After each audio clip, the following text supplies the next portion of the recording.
Good morning. Welcome to Walking Boxing. It is Friday, March the 7th, 2025. And come here, man. And a lot of feedback yesterday about the new TKO Boxing Series or Boxing League or Boxing Championship, whatever you want to call it. Dana White and Turkey Al-Sheikh going into partnership to save boxing. I had my say on it yesterday. A lot of people, look, the majority of people in the comments and messages and all that sort of stuff are for it, probably a bit like myself, but in principle, we have to see it in action. Well, I think we all do, because Dana White, as I said that he wants to save boxing. First of all, I'm not quite sure. And I love Dana White, don't get me wrong. I think he's an awesome leader of the UFC, a visionary and a hard ass when he needs to be as well. But I'm just not sure what he knows about the business of boxing. Now, Turkey Al-Sheikh's probably in the same boat. Well, he's in the same boat, isn't he? A very, very limited knowledge of the boxing game, although he seems to have made up his own rules, hasn't he? He's thrown out all the traditional stuff and said, well, this is the way we're going to do it, and it's worked. Of course, he's got Oscar De La Hoya and Eddie Hearn and Frank Warren and sometimes Bob Arum in there as well, and they've sort of helped with that sort of stuff, especially Eddie and Oscar. But I just don't know. Again, I'm just probably being the pessimist of it all, and you can't help but look at it these days, because sometimes there's always an underlying thing you got to look at, and the intentions of those involved. But good in theory. Now, as I said yesterday, if in fact all the best boxers in the world and promoters and everyone worked together and there was that boxing league and it eliminated the sanctioning bodies, and I've got a little bit to say about the sanctioning bodies later, if they eliminated the sanctioning bodies and everyone played nice and it was one champion and everyone negotiated properly, then we'd all get along well. The problem we have, this, and I didn't mention this yesterday, but the one thing I really am conscious of and would like to see how it works out is in UFC, there's no negotiations. It's just it. You know, you fight him and you fight her and you get paid this, and if you don't like it, we'll go fight on, off Broadway somewhere. It's not the case in boxing. There's negotiations. Fighters know their worth. Fighters don't want to fight the best every single fight. They have tune-ups. They fight fighters for different reasons. You know, you've got Canelo and Crawford. You know, under that UFC policy, probably wouldn't fit in, I wouldn't have thought, although I don't know, I don't really follow UFC. We've got a fight like that. You know, the fighting for different divisions and bypassing mandatory challenges and all that sort of stuff. Don't know. This is the stuff that has to be, I suppose, worked out and proven to us boxing fans that it can work, because someone did say yesterday, well, there's lots of money involved, so of course Oscar and Eddie are going to be involved. Well, yeah, in theory, of course they will. Turkey Al-Sheikh will click his fingers and, you know, they'll roll over and let him rub their bellies. That's just the way it is. That's fine. But I just don't know how it's going to work, as I said, with the negotiations of fights. These fights, and you've got to remember too, Dana White is notorious for underpaying his fighters, or the organisation is notorious for underpaying their fighters.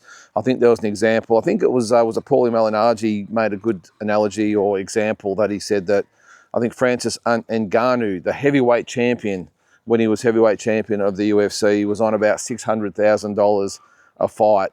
Now, the equivalent in the boxing world, Wilder or Joshua or Fury, were probably on 30 to 40 million. Might be a little bit exaggerated, for they're the biggest fights, of course, but even the Deontay Wilders of the world will probably be on 10 million minimum just in a regular old, fight. And Fury and Joshua are on bigger money, but 30, 40, even $50 million.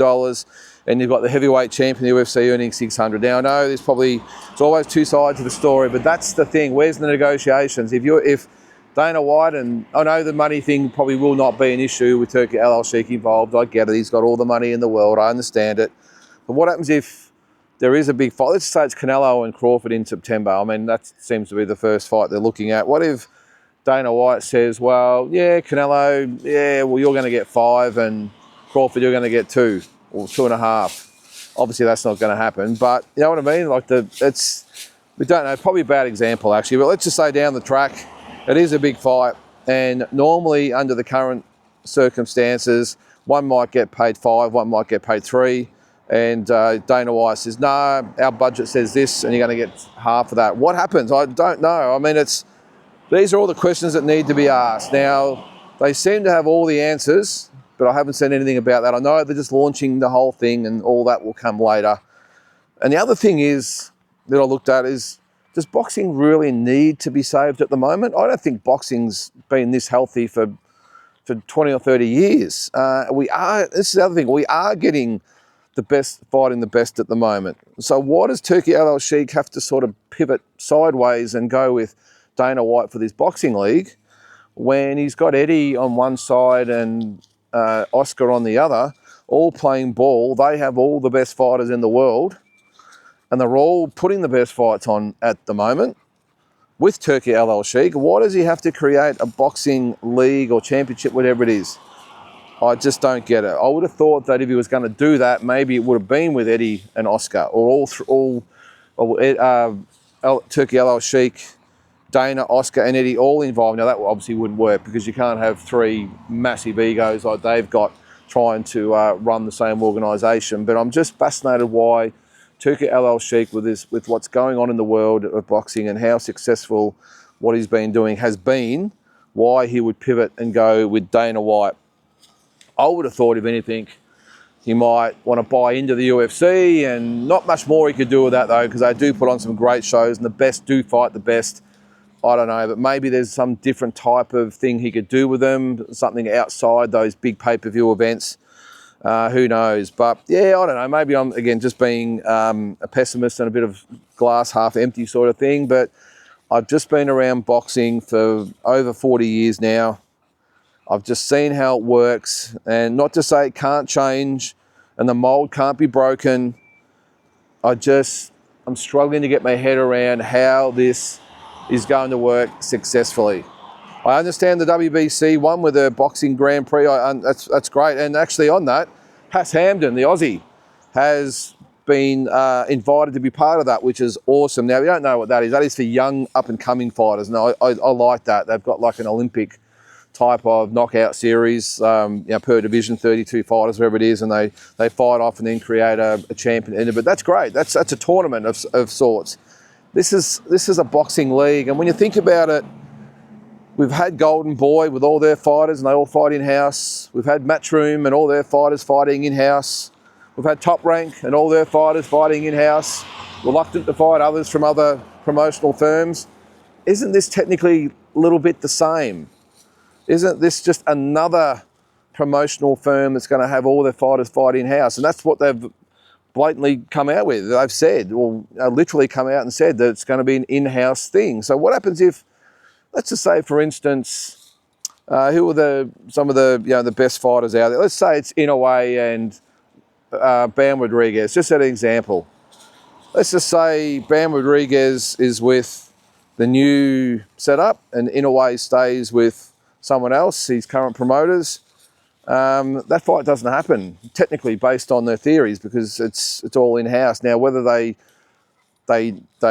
deal with other promoters, and it's a fascinating one. You would think that they would, in the current situation, like, a Golden Boy fighter would fight a Matchroom fighter and they negotiate and work things out.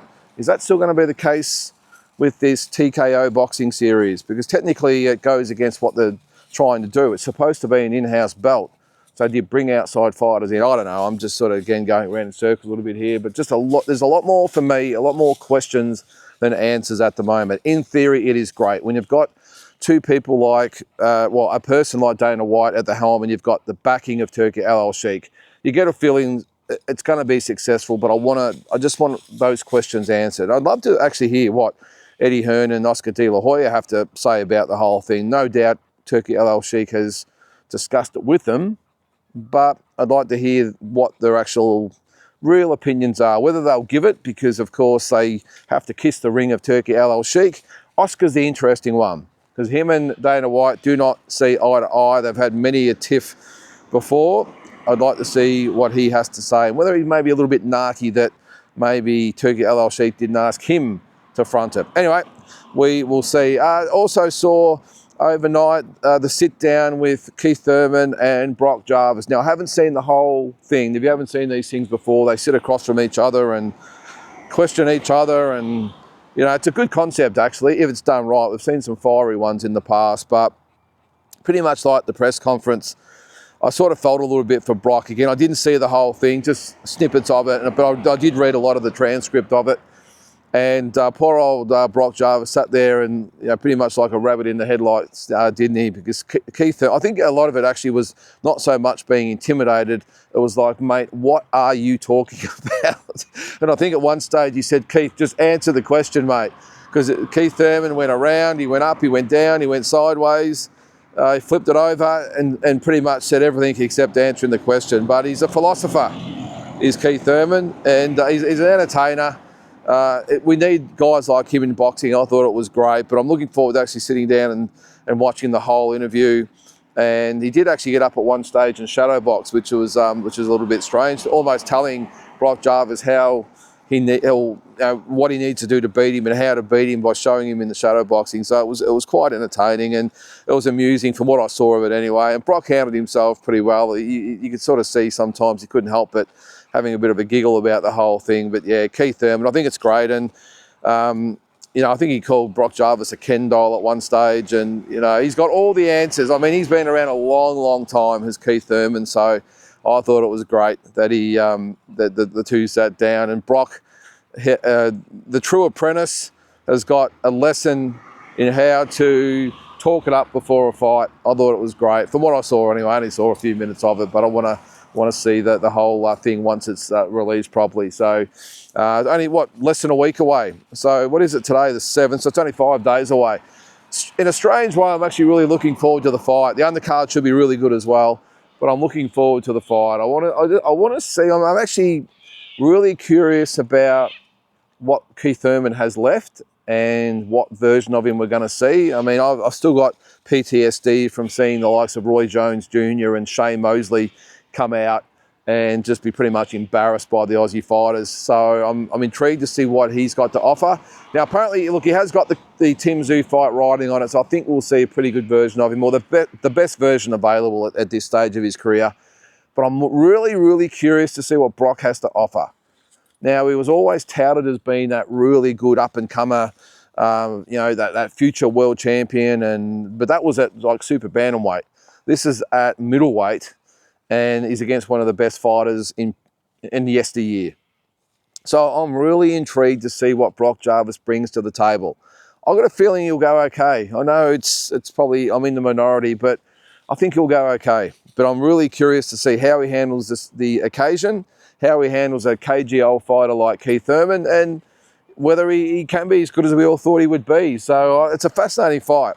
Yeah, it's probably not one of the fights I'm looking forward to with the months coming up. There's plenty of those coming, but again, I'm really intrigued to see if Brock Jarvis actually can measure up. So we will see a big fight announced overnight as well. Amanda Serrano and Katie Taylor, number 3. Very rare you'll see someone that's had 2 wins give a fighter a third opportunity. I think most recently was Tyson Fury with Derek Chisora.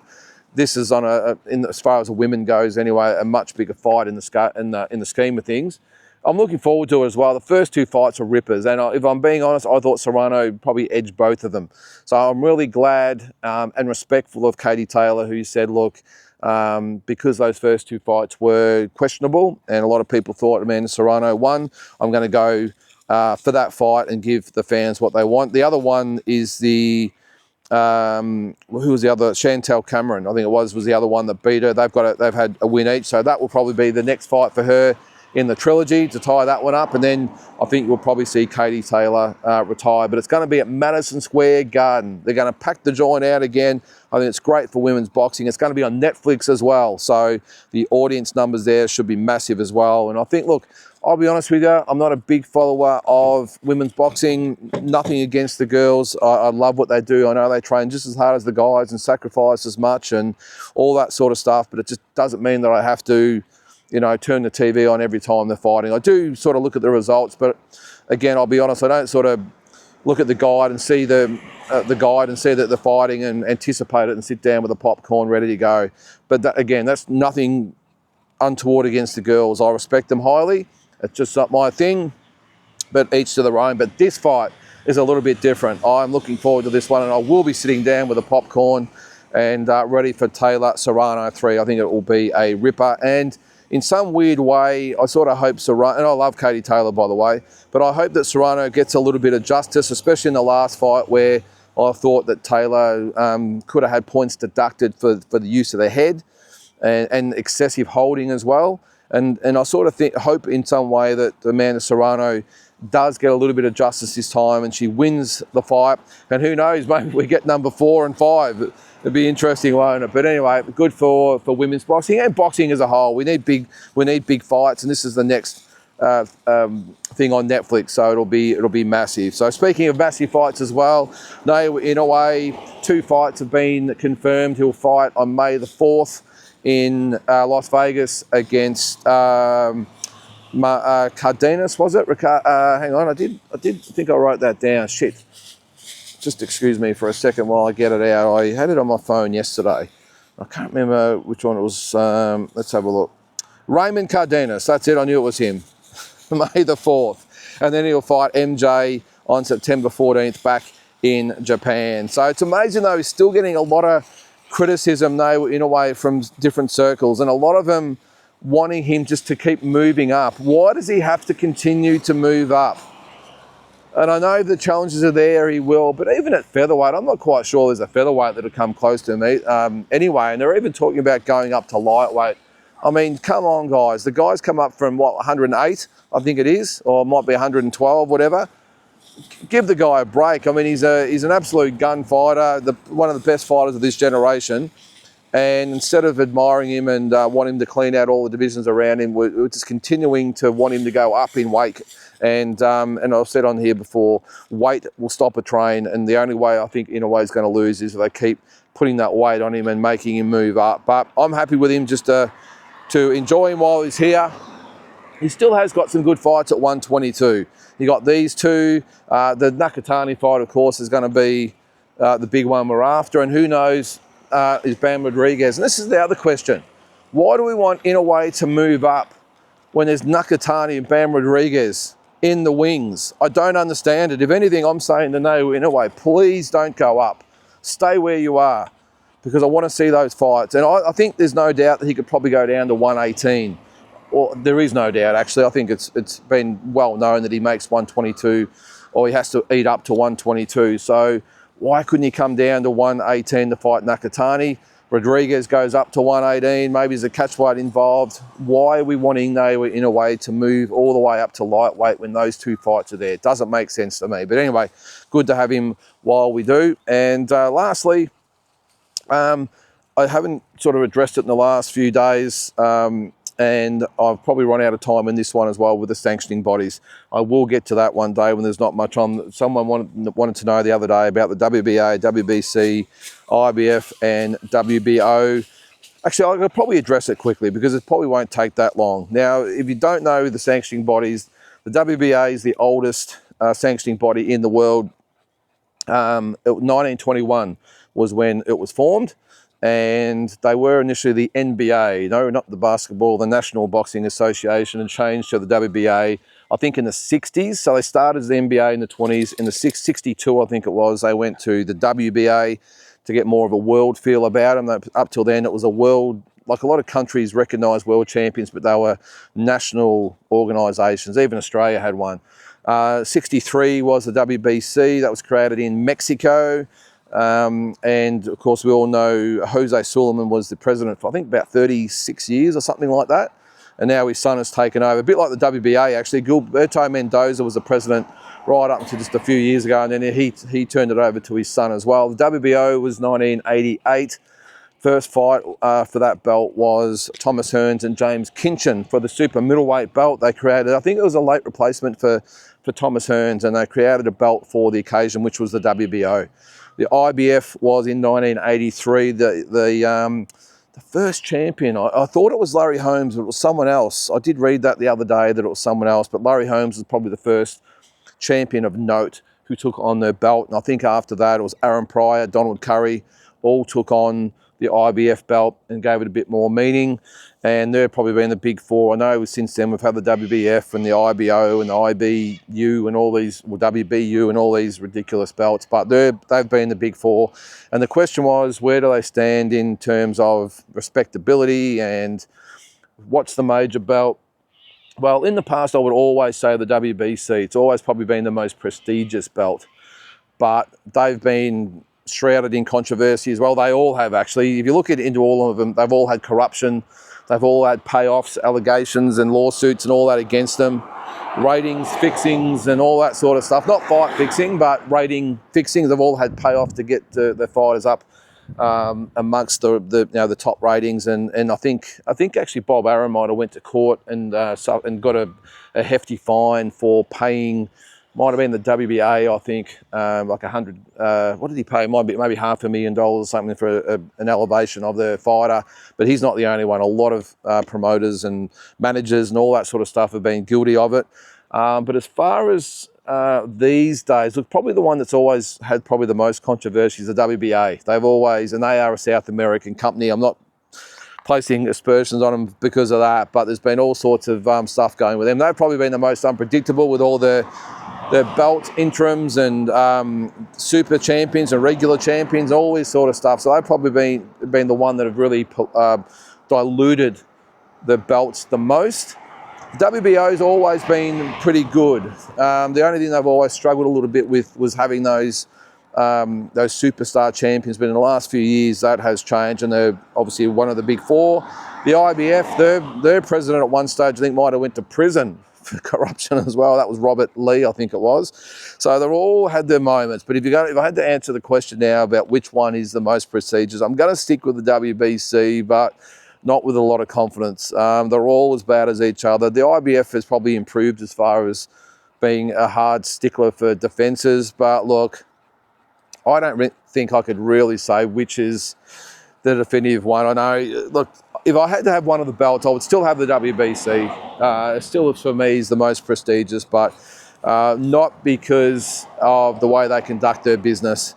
But in this day and age, the belts don't matter anywhere near as much as they used to, because there's these interim belts and silver belts and regular belts and super belts and champions in recess and all that sort of stuff. I think as we go on, belts are getting more and more less respected, because every fight you can pretty much fight for a belt. But I hope I've sort of shed a little bit of light as far as the organisations. But if I had to sort of rank them, I would say the WBC number 1, IBF number 2, WBO number 3, and the WBA number 4, in order of, I think, not so much relevance. Well, maybe it is relevance, but I think in terms of what belt I would probably want and what are the better run organisations and how they conduct themselves. I don't know. What do you guys think? It's just a bit of a lottery. They're all as bad as each other. That's probably, I suppose, the conclusion we can come to anyway. So, guys, that's going to do it for today.